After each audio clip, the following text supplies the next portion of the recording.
Si tu es en couple ou si tu as l'intention de te mettre en relation, alors cette vidéo te concerne. Parce que je vais partager avec toi maintenant 3 types de personnes avec lesquelles tu ne dois absolument jamais te marier. Absolument jamais. Si tu es donc célibataire, cette vidéo va te permettre de faire le tri. Si tu es en relation avec quelqu'un pour aller vers le mariage, cette vidéo va te permettre de faire le tri. Il se trouve que la plupart du temps, je constate que les gens qui sont en couple n'abordent pas les vrais sujets. Ils se parlent des amourettes, ils font du sexe ensemble, ils vont à des fêtes, de temps en temps, ils parlent de projets d'avenir. J'ai remarqué qu'il y a une grande vacuité en ce qui concerne les sujets de conversation que les gens qui sont en couple abordent. Pourquoi j'en parle dans cette chaîne? Parce qu'il est impossible de réussir à bâtir quoi que ce soit de concret quand on est accompagné d'un boulet. Si ton partenaire n'est pas quelqu'un qui te propulse vers l'avant, alors ça va être quelqu'un qui va te traîner vers l'arrière. Et il y a des moyens d'identifier en amont un partenaire qui sera un boulet. Parce que tenez-vous tranquille, la plupart du temps, quand on est amoureux, on n'est pas vigilant. On ne regarde pas la profondeur d'un défaut et tout ce que ce défaut peut impliquer par la suite. C'est un peu comme quand vous êtes en relation et le gars il te gifle. Après il te dit non vraiment, il commence à pleurer. Oui non vraiment, je suis désolé, je sais pas ce qui m'a pris. Fuis. C'est là qu'il faut fuir. Parce qu'il va te dire non vraiment, je ne recommencerai pas. Tu as vu quelqu'un qui tape une fille après il lui dit que je vais recommencer. Ça n'existe pas. Il te dit toujours qu'il ne recommencera pas jusqu'à la prochaine gifle. Donc, et si on est tous d'accord pour dire que si un mec frappe une fille, il ne faut pas épouser un tel gars, dès la première gifle il faut se barrer. Alors on est donc d'accord pour dire que il y a des défauts qui, quand ils sont présents chez quelqu'un, il faut pas être patient avec cette personne. Il n'y a pas de « ouais, je vais attendre qu'il s'améliore ». No way. Prends tes pieds à ton cou et barre-toi. Et c'est de ça dont on va parler. 3 défauts qui, si tu vois ça chez quelqu'un, ça veut simplement dire que cette personne, c'est pas une mauvaise personne. Attention, je suis pas en train de juger les gens. Je dis pas que les gens sont mauvais. Ça veut juste te dire, d'après mon entendement, que cette personne n'est pas prête pour le mariage. Il faut d'abord que la personne règle ce défaut et ensuite, elle pourra se mettre en relation pour aller vers le mariage. Le problème, c'est que on ne laisse pas aux gens le temps de mûrir. On ne laisse pas aux gens le temps de maturer. On ne laisse pas aux gens le temps d'apprendre de leurs erreurs, de devenir des personnes adultes, responsables. On force tout de suite rapidement les gens à entrer dans des engagements, dans des relations et parfois même dans des choses qui vont les dépasser par la suite. Certaines le font, notamment les femmes, à cause de l'horloge biologique. Elles ont un certain âge et elles se disent non, là franchement, si je laisse le gars, si je vais encore me retrouver avec qui? Je vais encore devoir recommencer à attendre quelqu'un, passer des années pour pouvoir nous préparer. Ma sœur, si tu te maries avec le mauvais gars, crois-moi, tu vas vivre un calvaire jusqu'au jour où tu vas te séparer de lui. Le problème, c'est qu'il y a des chances qu'entre-temps, tu aies déjà des gosses qui sont là, qui rendent la séparation encore plus difficile. Donc, on dit qu'un homme sage regarde ce qui arrive aux autres et tire les conclusions. Il n'a pas besoin que la même chose lui arrive. Donc, sois donc sage. Quels sont donc ces 3 éléments sur lesquels je pense que si quelqu'un a ça dans sa vie, il faut le fuir comme la peste? Le numéro 1 concerne principalement les hommes, parce que les femmes font très peu ça, mais c'est beaucoup les hommes. C'est quelqu'un qui joue au paris sportif. Je sais qu'ici, beaucoup d'hommes vont se fâcher parce que la grande majorité de mon audience est composée d'hommes. Il y a des gamblers parmi des parieurs. Les amis, pourquoi je pense qu'une femme ne doit pas se marier avec un homme qui joue au paris sportif, peu importe le pari, que ce soit le pari pour les chevaux, le pari pour le foot, le pari pour je sais pas trop quoi d'autre. Si c'est quelqu'un qui joue au paris sportif ou autre pari, il ne faut pas se marier avec lui. Parce que quelqu'un qui joue au pari, c'est quelqu'un qui pense que la réussite dans la vie est le fruit d'un phénomène spontané. C'est quelqu'un qui n'a pas encore intégré que quand on veut réussir dans un domaine, il faut y consacrer du temps, du travail, de la discipline et de la patience. C'est quelqu'un qui croit que tu peux dormir un soir, tu appuies quelques petits chiffres dans un ticket, le lendemain matin tu te réveilles, tu es millionnaire. Or, on sait tous que dans la vraie vie, ce n'est pas comme ça qu'on réussit. Il faudrait bien que vous compreniez ce que l'on appelle être millionnaire. Quand on dit de quelqu'un qu'il est millionnaire, ou milliardaire. Vous avez bien entendu, il est millionnaire. C'est être, c'est un état. Il est millionnaire. Elle est milliardaire. Il s'agit d'un état. Il ne s'agit pas d'un montant que la personne a en banque. C'est un état qui permet derrière que cette somme-là soit présente dans sa vie. On est millionnaire, on est milliardaire parce qu'on est le type de personnes qui savent générer ce type de sommes, les gérer et pouvoir les fructifier. C'est ça un millionnaire. C'est quelqu'un qui sait gérer, générer et conserver ce type de sommes-là parce qu'il en a les habitudes. L'argent est le reflet des habitudes et de la connaissance. Tu es aujourd'hui le reflet de tes habitudes et de ta connaissance par rapport à l'argent. Je suis aujourd'hui le reflet de mes habitudes. La différence entre moi aujourd'hui et moi il y a 10 ans, c'est ma connaissance et mes habitudes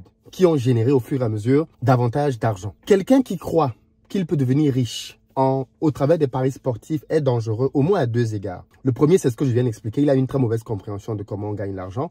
Le deuxième, c'est que tu n'es jamais à l'abri du fait qu'il prenne l'argent de la famille, le pot commun, pour aller mettre dans des paris. On a vu trop d'histoires d'hommes qui ont pris l'argent de la famille pour aller le mettre dans des paris sportifs. Parce qu'il espérait qu'il allait enfin gagner. Parce qu'il avait des convictions, des certitudes que cette fois-là, ça allait être la bonne. Et ça, bien évidemment, je pense que c'est suffisamment dangereux pour ne pas s'aventurer avec quelqu'un qui a un tel mindset au sujet de l'argent. Deuxième catégorie de personnes qu'il vaudrait mieux fuir comme la peste, ce sont les personnes qui cachent l'argent. Oui, il se trouve que ça c'est valable pour les hommes comme pour les femmes. Malheureusement, il y a des personnes qui, dans leur éducation, les parents leur ont dit que non, mais tu sais, tu ne dois pas tout montrer à ta femme, tu dois toujours avoir ton jardin secret. Ou alors, de l'autre côté, tu ne dois pas tout montrer à ton mari, il faut toujours qu'en tant que femme, tu aies ton argent de côté. Et donc, du coup, qu'est-ce que ça crée?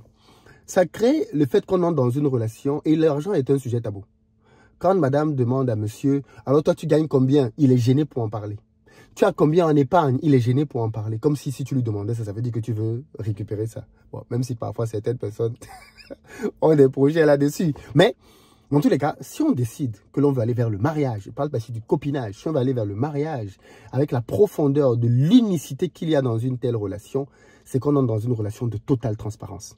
On ne peut pas entrer dans une relation comme celle du mariage, dans laquelle les deux deviennent un, et on part du principe qu'on va entrer dans cette relation en cachant son épargne, en cachant son salaire, en cachant des comptes bancaires, en cachant je ne sais pas trop quoi d'autre. Quand vous entrez dans une relation, vous entrez là-dedans en étant nu.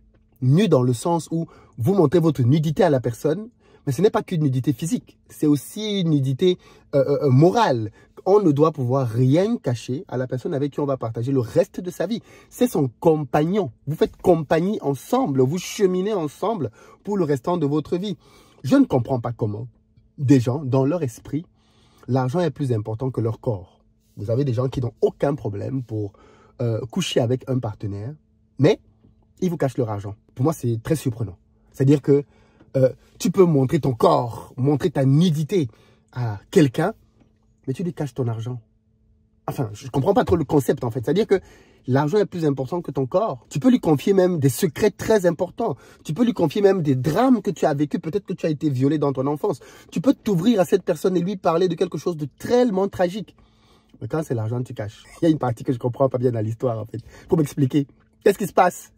Comment tu peux en arriver à ça? Et puis là, ce sont les absurdités dans lesquelles beaucoup de gens sont. Donc moi, je dis, si dès le départ, la personne n'est pas totalement transparente avec toi pour ce qui concerne les questions d'argent, parce que ce sont les sujets que l'on cache. Parce que si c'est pour ce qui est d'un traumatisme ou d'une blessure, on peut partir du principe ok, la personne a peut-être besoin de temps pour pouvoir s'ouvrir. Mais l'argent, il n'y a pas besoin de temps pour s'ouvrir sur l'argent.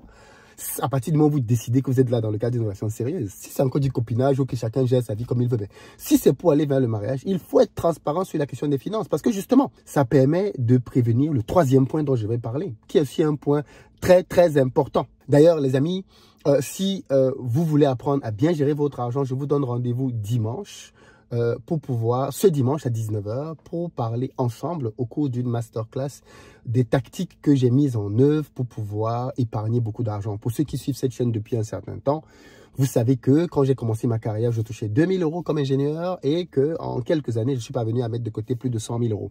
Comment ai-je pu réaliser cela? Je le partage demain dans une masterclass ouverte et gratuite dont le lien est disponible juste en dessous. Vous devez donc cliquer sur le lien, réserver votre place pour pouvoir recevoir le lien qui vous permettra demain d'accéder à cette masterclass. Donc, cliquez sur le lien dans la barre de description à la fin de cette vidéo pour pouvoir vous enregistrer pour notre masterclass de demain.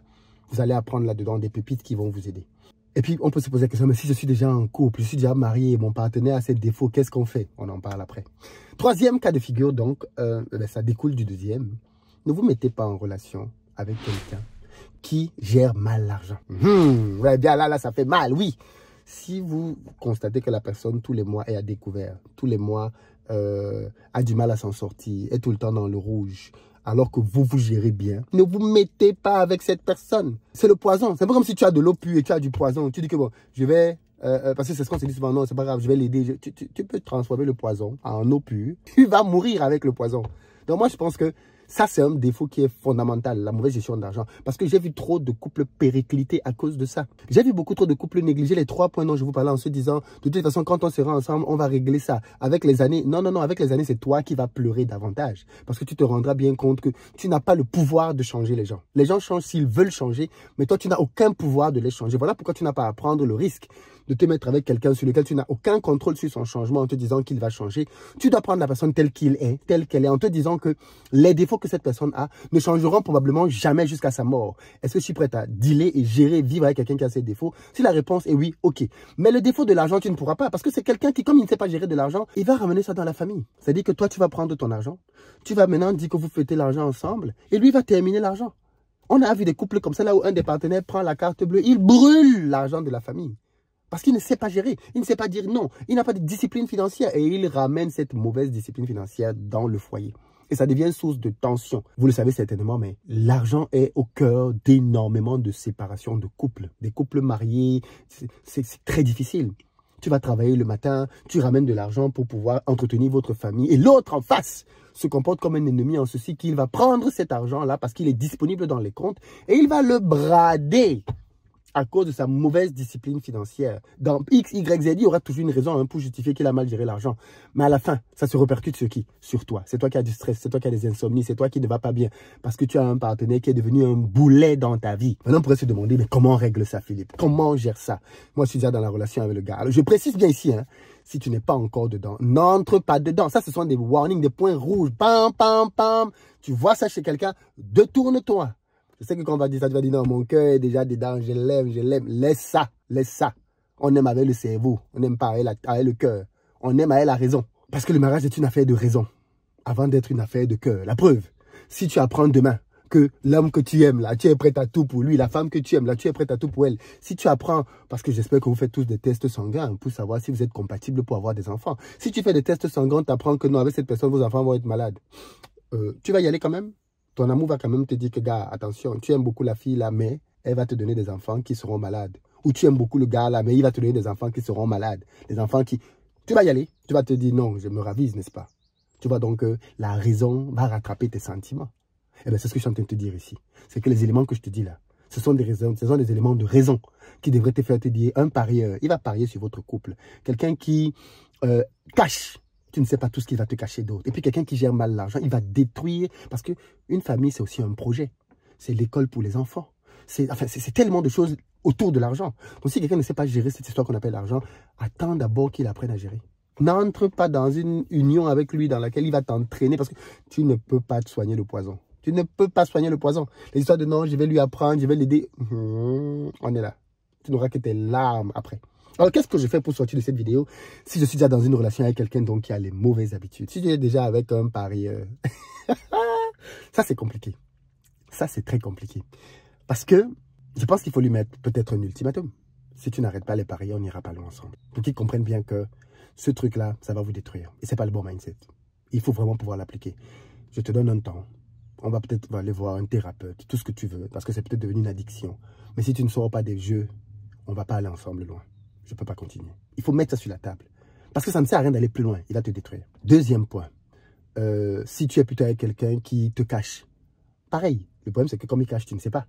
Mais il faut même aborder la conversation en disant, j'espère que tu es totalement transparent avec moi sur les questions d'argent. Parce que si tu me caches des choses par rapport à l'argent, quand je vais découvrir, ça ne va pas marcher. On va arrêter. Donc, soyons transparents tout de suite. Et puis, le troisième cas, ce sont les gens qui gèrent mal. Il y a deux solutions. La première, déjà, c'est lui faire subir à titre personnel les conséquences de sa mauvaise gestion. Ça veut dire quoi? Ça veut dire que si tu as un partenaire qui gère mal l'argent, arrêtez de faire compte commun. Et pourtant, moi, je suis le partisan des comptes communs, n'est-ce pas? C'est vous dire à quel point. Si tu as un partenaire qui gère mal l'argent, arrêtez le compte commun. Vous repartissez l'argent pour la famille, tout. Comme j'ai déjà expliqué dans une précédente vidéo. Et puis, la part d'argent qui lui revient, tu lui donnes ça dans son compte. S'il veut, dans son compte là, mal gérer, c'est son problème. Mais en fait, si cette personne a vraiment besoin que tu l'aides, elle doit fermer son compte bancaire et travailler avec les espèces. Parce que l'inconvénient du compte bancaire, c'est que tu peux avoir un découvert. Ou alors vous allez à la banque, vous interdisez le découvert sur ce compte. Et comme ça, s'il a fini de manger son argent le 10, il va souffrir jusqu'au 30. Et quand ça va lui arriver 2-3 fois, il va prendre la sagesse peut-être et il va revoir ses habitudes. Mais ça, c'est quand vous êtes déjà dans le mariage, vous ne pouvez pas faire marche arrière. Mais si c'est quand tu es encore copain, copine, tout ça, Joe, tu as en toi un défaut majeur qu'il faut que tu règles. Et ce n'est pas à ton copain ou à ta copine de régler ça. C'est à toi de te prendre en charge, d'apprendre à gérer de l'argent et de devenir propre pour entrer dans une relation. Dites-moi ce que vous en pensez dans les commentaires. Je sais que les gens vont pas être d'accord, d'autres vont être d'accord. Quelles sont vos expériences par rapport à tout ça? Je vous lis. Rendez-vous demain pour la masterclass pour parler de finances. Et je vous dis peace!